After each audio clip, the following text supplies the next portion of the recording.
ներկայացնեմ, որ այսօր կառավարությունը հավելյալ գումարներ տրամադրեց առողջության ապահովագրության շրջանակներում մեր համակարգին նոր միացած անձանց համար։ Դուք գիտեք, որ առողջության ապահովագրության շահառու են հանդիսանում մինչև 18 տարեկան երեխաները, 65+ տարիքի անձինք, հաշմանդամություն ունեցող անձինք, եւ այս խմբերի համար պետությունը 100% սուբսիդավորում է։ Եվ մենք ուրախ ենք, որ մեր երկրում թե ռեզիդենտության եւ քաղաքացիության առումով մեր շահառուների թիվը ըստ էության տարվա այս 6 ամիսների ընթացքում աճել է։ Սա նշանակում է Այո, 8 միլիարդի շրջանակներ, 7.1 միլիարդի շրջանակներում է։ Շահառուների թիվը կարող եք հարցում անել, այնտեղ մաթեմատիկական հաշվարկ է, գիտեք, քանի շահառու, այդքան անգամ 129,600 դրամ տարվա պետության պարտավորությունն է։ Սա ուզում եմ ասել, որ նաև մեր քաղաքացիների վարքագծի որոշակի փոփոխության արդյունք է, եւ նախկինում Հայաստանում 183 օր ապրելու հանգամանքը գուցե շատերը շատ ուշադիր չէին, բայց այս երաշխիքի տրամադրումը նաև մեր քաղաքացիների առումով Հայաստանում ռեզիդենտ լինելու այդ ցենզը ապահովելու առումով փոփոխություն է եղել եւ սա է եղել։ Չէ, տեսեք։ Տիկին Ավանի բանկային միջոցներ եւս ներգրավի համակարգի։ Ես հեսա բոլորի հարցերին կպատասխանեմ։ Այո, տեսեք։ Երբ որ մենք դրել ենք պահանջ ռեզիդենտության, առողջության ապահովագրության շահառուն դառնում է շահառու, եթե 1 տարվա ընթացքում նրա 183 օրը լրացել է եւ արդեն անցել է, եւ դրա անցնելու հաջորդ ամսվանից նա դառնում է ապահովագրության շահառու 100% պետության սուբսիդավորմամբ։ Այսինքն այս 6 ամիսների ընթացքում եւս քաղաքացիներ են եղել, ում 183 օրը լրացել է եւ նրանք ավտոմատ արդեն են դառնում ոչ, ցենզը մնացել է եւ ես սա կարծում եմ շատ կարեւոր ցենզ է եւ Հայաստանի Հանրապետությունում տրամադրվող պետական երաշխիքները պետք է ունենան նման ցենզ, որովհետեւ մեր բյուջետային միջոցներն ու մեր հարկատուների գումարները իհարկե պետք է ծախսվեն Հայաստանում ապրող եւ Հայաստանում իրենց կենսական շահը պատկերացնող մարդկանց վրա։ Այո։ Եվ այն քաղաքացիները, որոնք մասնավոր սեկտորում են աշխատում կամ բիզնեսով են զբաղվում են, բայց բավարար շրջանառություն են տարեկան քրվասում, իրենք կարող են միանվագ այդ տարվա գումարը վճարել 129,600 եւ դառնալ շահառու։ Ես որքան որ փորձեցի ճշտել, ասացի, որ Այս տարի ոչ, եւ այո, մեզ շատ են դիմում, որ գուցե նրանց անհատ օրինակ ձեռնարկատերերի այդ 2,400,000-ը չի գերազանցում, բայց մարդիկ տեսնելով այս երաշխիքի կարևորությունը եւ նաեւ գոհունակությունը ժողովրդի ուզում են դառնալ համակարգի մասը։ Այս առումով պետք է նշեմ, որ պիտի սպասենք 27 թվականի հունվարի 1-ին եւ 27 թվականի հունվարի 1-ից օրենքի նաեւ մյուս հատվածը, որը վերաբերվում էր բոլոր աշխատավարձ ստացողներին եւ նաեւ անհատ ձեռնարկատերերին, արդեն անկախ շրջանառության չափից կմտնեն ապահովագրության համակարգ, բայց ես ուզում եմ նշել, որ մենք նաեւ շատ հետաքրքիր դրական տենդենց ունենք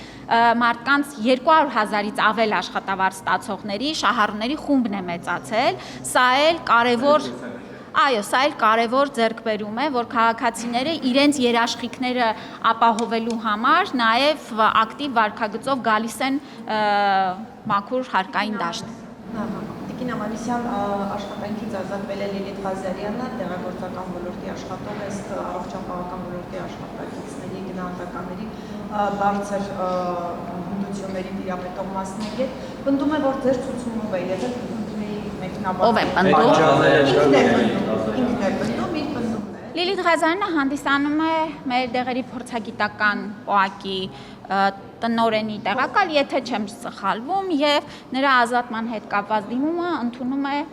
որոշումը ընդունել է ղեկավարը։ Իսկ ինչ վերաբերվում է այդ մանիպուլյացիաներին, եթե դրանք իրականություն լինեին, Լիլիթ Ղազարյանը կազատվեր 5-6 տարի առաջ։ Այսինքն դուք Ես չգիտեմ։ Ձեր ցուցումով չի եղել, դուք պնդում եք Տիկին Ավանեսյան։ Հարգելիներս, ես ցուցումներ եւ հանձնարարականներ տալիս եմ, եւ ես այս պահին էլ ասեցի, որ տնօրենի որոշմամբ իրականացվել է հաստիկների փոփոխություն եւ ազատումներ։ Ես նկատում եմ ձեր դուք կապ ունեք իր ազատման։ Ես չկա մի բան, որ կապ չունենամ իմ համակարգում կատարվող։ Այսինքն դուք եք որոշել, որ հեռանա։ ես ոչ մեկին ոչինչ չեմ հորդորել, մենք իրականացնում ենք Դե եթե թողեք որ պատասխանեմ, ես ընդհանուր առմամբ մեր բոլոր պետական բժշկական կենտրոնների, պոակների, կադրային քաղաքականության ընդհանուր գծերն են որոշում եւ ասեցի, տեղի է ունեցել հաստիկների փոփոխություն, իսկ թե որ հաստիքում ով է մնալու, դա իրականացրել է որոշումը։ Ինչ է հեռաց։ Դե չգիտեմ, հարցրեք։ Դուք կարծես թե չերկեցիք, որ ցուցումը դուք եք տվել, այսինքն կամ կապ ունեք այդ ամեն ինչի հետ, ձեր իմացությամբ եղել, ոնց է ձևակերպեք։ Ինչու օրինակ, որն է հիմք հանդիսացել, եթե Լիլիթ Ղազարյանից գոհ են համակարգում, որովհետեւ լուսնատի չի առաջ։ Լիլիթ Ղազարյանի գոհ լինելու հանգամանքը կապված է նրա գործատուի հետ։ Եվ նորից եմ կրկնում, բավական է քաղաքական մանիպուլյացիաներով զբաղվել, ինչի մեծ փորձ ունի պարոն Ղազարյանը։ Եթե հարգելիներս կթողեք պատասխանեմ։ Ինչի համար է մարդը ասացել, չի հետաքրքրել դա։ Դրա հետ կապված հարցում ուղղեք կպատասխանեն մանրամասների մասով։ Ուղղակի տնօրենը ինքն է ձեզ դիմել, օրինակ ասել, լավ չի աշխատում, եկեք հեռացնենք, դուք էլ ասել եք, դե որ չի աշխատում, հեռացեք։ Դե դուք եք տեսել, ասել եք, ուղղակի տնօրեն ջան կլինի հեռացնենք այս տեխնոլոգիա։ Հարգելինես, ես ներկայացրեցի մեր աշխատանքային process-ը, ես իրականացնում եմ մեր ուրեմն կենտրոնների ընդհանուր կադրային քաղաքականությունը, մասնավոր հարցերի հետ կապված դիմեք կպատասխանեն։ Այն որ դուք բարձրաբանություն չեք ներկայացնում, արդեն չի նշանակում, որ այստեղ ինչ-որ մի բան են չի եւ գուցե այդ մասնագետի պնդումը համապատասխանում է իրականությանը։ Հարգելիներս, Այդքան հիմնավորումներ չեք ներկայացնում եւ դա թույլ է տալիս կարծել, որ գուցե նրա պնդումները իսկապես կապ ունեն իրականության հետ։ Ինչ իրականություն։ Ես կրկնում եմ ձեզ, եթե քաղաքական որևէ հեռացում լիներ, դա կիրականացվեր 5 տարի առաջ եւ 5 տարիների ընթացքում պարոն Ղազարյանը այս ընթացքում հնարավոր բոլոր նրա գործունեությունը ճիշտ ասած քաղաքական դժվար է գնահատել, այլ ուղիղ, չգիտեմ, չեմ ուզում խորանալ գնահատականներ տալ, դա իր գործն է։ Նորից եմ կրկնում, 5 տարիների ընթացքում բավական ժամանակ ունեինք հեռացնել քաղաքական ենթատեքստով։ Նման բաներ մեր համակարգում չկա։ Իսկ թե այս 17000 եւ ընդհանուր առմամբ մեր համակարգում ցանկացած անձ ամեն օր էլ ընդունվում եւ ազատվում է աշխատանքից, այսքանը։ Համաձայն եք այն գնահատականների հետ, որ նա լավ մասնագետ է, թե համաձայն չեք։ Դուք ինչպես եք իր աշխատանքը։ Ես նրա աշխատանքային գնահատման մասով չեմ ուզում ավել բան ասել։ Բայց ոչինչ չեք ասել։ Պատասխանեցի ձեր հարցին, այսքանով բավարարվեք։ Այդ թեմայի անդրադառնանք առաջիկա նոր կառավարությունը ձևավորվելու, փոփոխությունների հարցը քննարկվելու է, դուք շարունակելու եք մնալ ձեր պաշտոնին, ձեզ օրենսներում թե գործադիրում եք տեսնում եւ օրինակ հաշվի առնելով, որ այսպես ասենք, որպես կին քաղաքական գործիչ ԿՊ-ում բավականին ազդեցիկ է դարձել ձեր դերը, հնարավոր է ձեզ նաեւ փոխվարչապետի պաշտոն առաջարկել։ Ես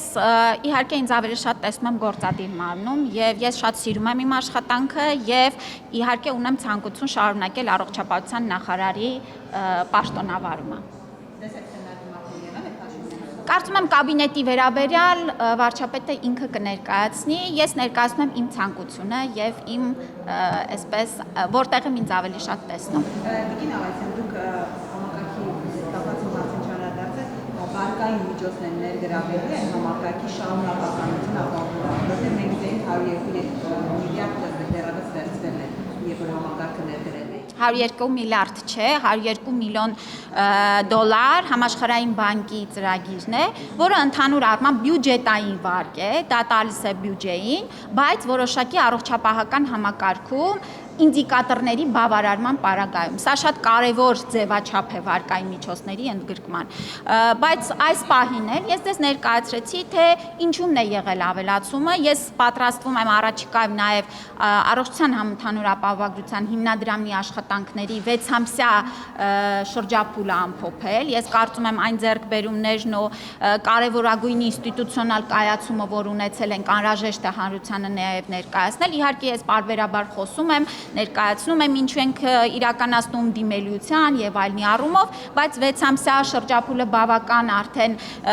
կարևոր է եւ թույլ է տալիս նաեւ գնահատականներ տալ եւ հասկանալ ինչ է մեզ սպասվում ապագայում։ Հաջորդ շաբաթվա ընթացքում ես մանրամասն բրիֆինգի ձևով կհրավիրեմ այս թեմային անդրադառնալու։